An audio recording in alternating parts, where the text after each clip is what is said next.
Knowledge दोनों के लिए बहुत ज़्यादा महत्वपूर्ण है। अगर आप किसी एग्जाम की तैयारी नहीं भी कर रहे हैं तो ये प्रश्न आपकी नॉलेज के लिए बहुत ज़्यादा महत्वपूर्ण है। तो आइए शुरू करते हैं। पहला क्वेश्चन है, भारत की नई शिक्षा नीति निम्नलिखित में से किस फॉर्मूले पर आधारित है? आपके ऑप्शन हैं, option A 10+2, option B 5+3+3+4, option C 5+3+2+2, option D 10+2+4। तो इसका सही उत्तर हो जाएगा नई शिक्षा नीति ऑप्शन बी 5+3+3+4 पर आधारित है। यहाँ 5 से मतलब है nursery, junior KG, senior KG, first and second, और 3 से मतलब है third class, fourth class and fifth class, और इसमें सेकंड 3 से मतलब है छठी क्लास, सातवीं क्लास तथा आठवीं क्लास, और फोर्थ से मतलब है 9th class, 10th class, 11th class तथा 12th। तो आशा करता हूँ ये फॉर्मूला 5334 आपकी समझ में आ चुका होगा। नेक्स्ट क्वेश्चन है, भारत में 1986 के बाद नई शिक्षा नीति को कैबिनेट की मंजूरी कब मिली? तो आपके ऑप्शन हैं, ऑप्शन ए 20 जून 2020 को, ऑप्शन बी 29 जुलाई 2020 को, ऑप्शन सी 21 अक्टूबर 2020 को, या ऑप्शन डी 19 नवंबर 2020 को। आपको जितने प्रश्नों का उत्तर पता है कृपया उनका आंसर दीजिए और आगे चेक करते हुए जाइए। तो इसका सही उत्तर हो जाएगा ऑप्शन बी 29 जुलाई 2020 को। इस नई शिक्षा नीति को भारतीय कैबिनेट बैठक में 29 जुलाई 2020 को मंजूरी दी गई थी। तो अगला क्वेश्चन है, नई शिक्षा नीति 2020 को भारतीय कैबिनेट ने कब हरी झंडी दिखाई? आपके ऑप्शन हैं, ऑप्शन ए 1 जनवरी 2022 को, ऑप्शन बी 10 मार्च 2022 को, ऑप्शन सी 20 मार्च 2022 को, या ऑप्शन डी 22 मार्च 2022 को। तो इसका सही उत्तर हो जाएगा ऑप्शन सी 20 मार्च 2022 को। कन्फ्यूज मत होना, याद रखना कि कैबिनेट ने इस नई शिक्षा नीति को 29 जुलाई 2020 को मंजूरी दी थी और इसे हरी झंडी दिखाई यानी लागू किया 20 मार्च 2022 को।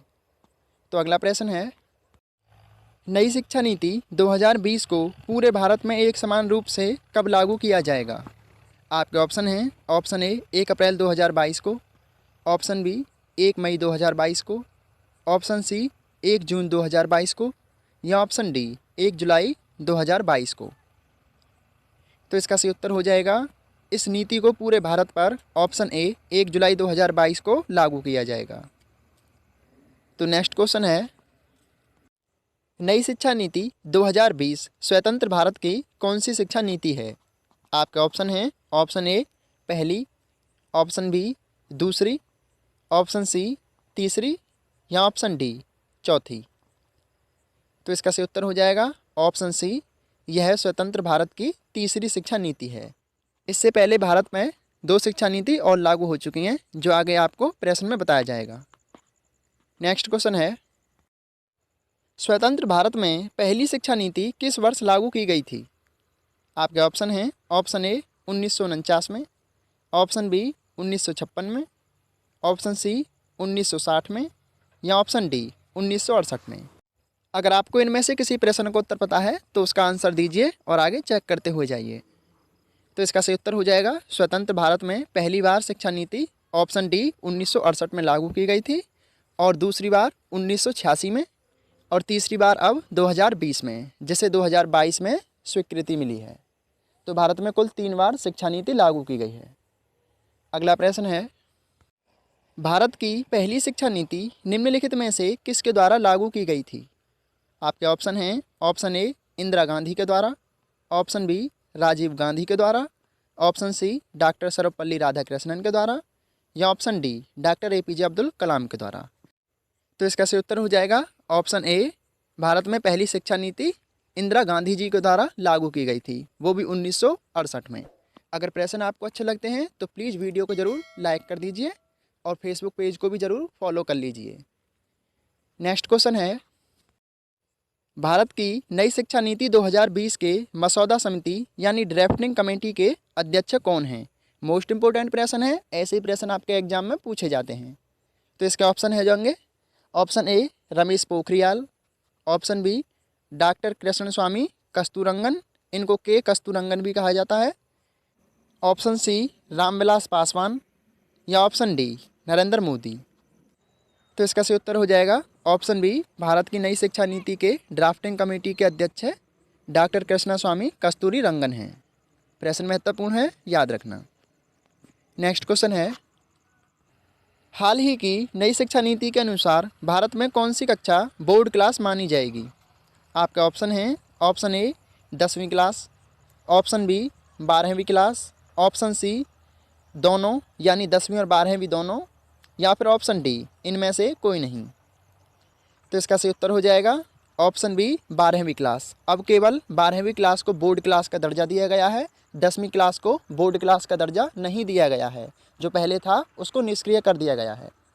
इसलिए जो स्टूडेंट अभी 9th से 10th में पलायन करेंगे वो निश्चिंत रहें, उनको कोई प्रॉब्लम नहीं है। आप जैसे पढ़ते हैं होम बोर्ड की तरह वैसे ही पढ़ें।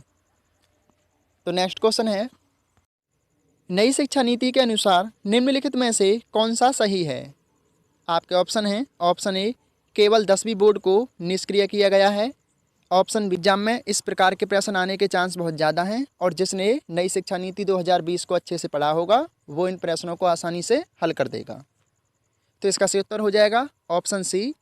नई शिक्षा नीति के अनुसार 10वीं बोर्ड और एमफिल दोनों को ही निष्क्रिय किया गया है, यानी अब 10वीं बोर्ड और पोस्ट ग्रेजुएशन के बाद आपको एमफिल करने की कोई ज़रूरत नहीं है।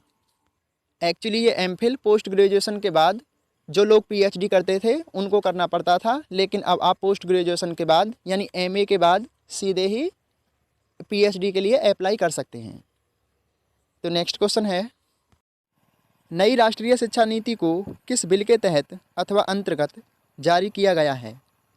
आपके ऑप्शन हैं option A NHEB, option B CATE, option C RCET या ऑप्शन डी NECB। तो इसका सही उत्तर हो जाएगा ऑप्शन ए। नई राष्ट्रीय शिक्षा नीति को NHEB के अंतर्गत जारी किया गया है। NHEB की फुल फॉर्म है नेशनल हायर एजुकेशन बोर्ड। ये करंट मुद्दा है और आपके एग्जाम में पूछा जा सकता है, और एग्जाम में से कुछ ऐसे भी पूछा जा सकता है कि NHEB में H का क्या मतलब है। तो इसका सही उत्तर हो जाएगा हायर। तो फुल फॉर्म याद रखना। नेक्स्ट क्वेश्चन है, नई शिक्षा नीति के अनुसार कक्षा 5 तक की शिक्षा के संदर्भ में निम्नलिखित में से कौन सा सही है?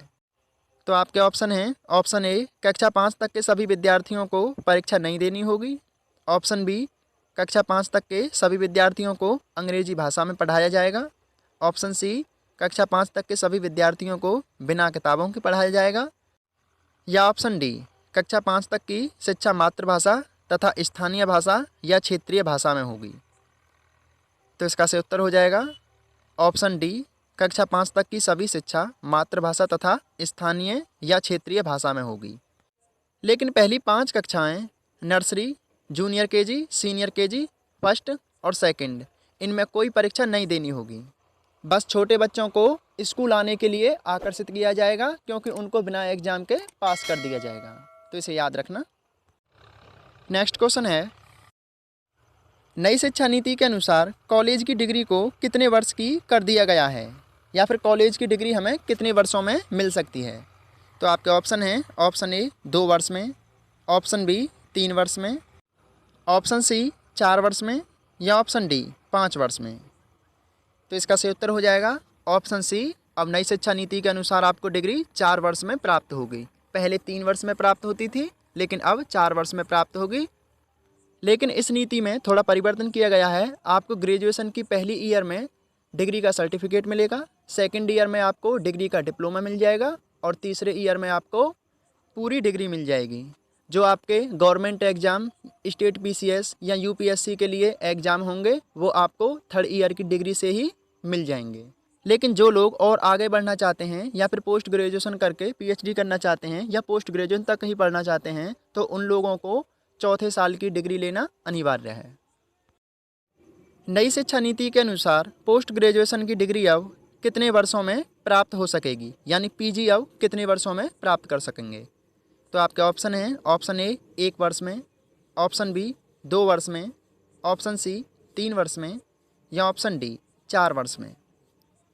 तो इसका सही उत्तर हो जाएगा अब आप पोस्ट ग्रेजुएशन ऑप्शन ए 1 वर्ष में ही प्राप्त कर सकेंगे, क्योंकि 4 साल की आपकी ग्रेजुएशन होगी और उसके जस्ट 1 वर्ष बाद ही आपकी पोस्ट ग्रेजुएशन की डिग्री हो जाएगी। वीडियो आपको कैसी लग रही है आप कमेंट कर सकते हैं। वीडियो को लाइक ज़रूर कर दीजिए और लोगों तक ये प्रश्न पहुंच सकें, इसलिए वीडियो को शेयर भी कीजिए और पेज को फॉलो कर लीजिए ताकि आने वाले नोट्स और वीडियो आप तक पहुंच सकें। तो नेक्स्ट क्वेश्चन है, नई शिक्षा नीति पर भारत सरकार ने जीडीपी का कितना पैसा या फिर कितना प्रतिशत पैसा खर्च करने की बात कही है। आपके ऑप्शन हैं, option A 2%, option B 6%, option C 10% या ऑप्शन डी 15%। तो इसका सही उत्तर हो जाएगा ऑप्शन बी, नई शिक्षा नीति पर भारत की जीडीपी का 6% हिस्सा खर्च होगा। प्रश्न अच्छे लगे हो वीडियो को लाइक कीजिए। डेली जीके जीएस और करंट अफेयर्स पढ़ने